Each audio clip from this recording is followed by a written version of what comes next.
ಸೂರ್ಯನಿಗೆ ನಮಸ್ಕಾರ ಮಾಡಿದರೆ ಏನು ಲಾಭ? ಅದು ಕೇವಲ ಪೂಜೆ ಅಂತ ಭಾವಿಸಿದ್ದೀರಾ? ನಮ್ಮ ಹಿರಿಯರು ಬೆಳಗ್ಗೆ ಸೂರ್ಯನ ಕಡೆ ಮುಖ ಮಾಡಿ ನಿಂತು ನಮಸ್ಕಾರ ಮಾಡುತ್ತಿದ್ದರು.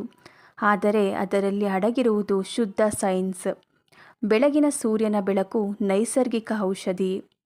ಬೆಳಗ್ಗೆ 6ರಿಂದ 8 ಗಂಟೆಯೊಳಗಿನ ಸೂರ್ಯನ ಬೆಳಕು ನಮ್ಮ ದೇಹಕ್ಕೆ ಅತ್ಯುತ್ತಮ. ಸೈನ್ಸ್ ಹೇಳುವುದು ಸೂರ್ಯನ ಬೆಳಕು ವಿಟಮಿನ್ ಡಿ ಉತ್ಪತ್ತಿಗೆ ಸಹಾಯ ಮಾಡುತ್ತದೆ. ಎಲುಬುಗಳು ಬಲವಾಗುತ್ತವೆ. ರೋಗ ನಿರೋಧಕ ಶಕ್ತಿ ಹೆಚ್ಚುತ್ತದೆ. ವಿಟಮಿನ್ ಡಿ ಕೊರತೆಯಿಂದ ದಣಿವು, ಜಂಟಿ ನೋವು, ಮೂಡ್ ಸ್ವಿಂಗ್ ಆಗಬಹುದು. ಹಿರಿಯರು ಇದನ್ನು ಪುಸ್ತಕದಲ್ಲಿ ಓದಿಲ್ಲ, ಆದರೆ ಅನುಭವದಿಂದ ತಿಳಿದಿದ್ದರು. ಮನಸ್ಸಿಗೆ ಶಾಂತಿ, ಹಾರ್ಮೋನ್ ಬ್ಯಾಲೆನ್ಸ್. ಬೆಳಗಿನ ಸೂರ್ಯನ ಬೆಳಕು ನಮ್ಮ ಮೆದುಳಿನಲ್ಲಿ ಸೆರೋಟೋನಿನ್ ಹಾರ್ಮೋನ್ ಹೆಚ್ಚಿಸುತ್ತದೆ. ಇದು ಹ್ಯಾಪಿ ಹಾರ್ಮೋನ್. ಡಿಪ್ರೆಷನ್ ಕಡಿಮೆ, ಮನಸ್ಸು ಫ್ರೆಶ್. ಆದ್ದರಿಂದ ಬೆಳಿಗ್ಗೆ ಸೂರ್ಯನ ಕಡೆ ನಿಂತು ನಮಸ್ಕಾರ ಮಾಡುವುದು ಮನಸ್ಸಿಗೆ ಒಂದು ಧ್ಯಾನ. ಸೂರ್ಯ ನಮಸ್ಕಾರ ಫುಲ್ ಬಾಡಿ ವರ್ಕೌಟ್.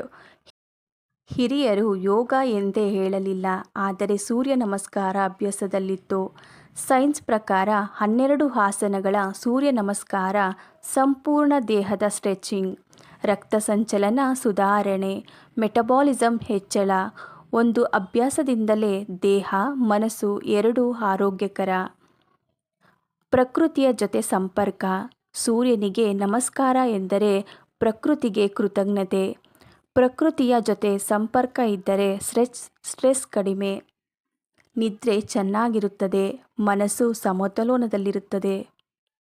ನಮ್ಮ ಹಿರಿಯರು ಸೈನ್ಸ್ ಓದಿಲ್ಲ, ಆದರೆ ಪ್ರಕೃತಿಯನ್ನು ಅರ್ಥ ಮಾಡಿಕೊಂಡಿದ್ದರು.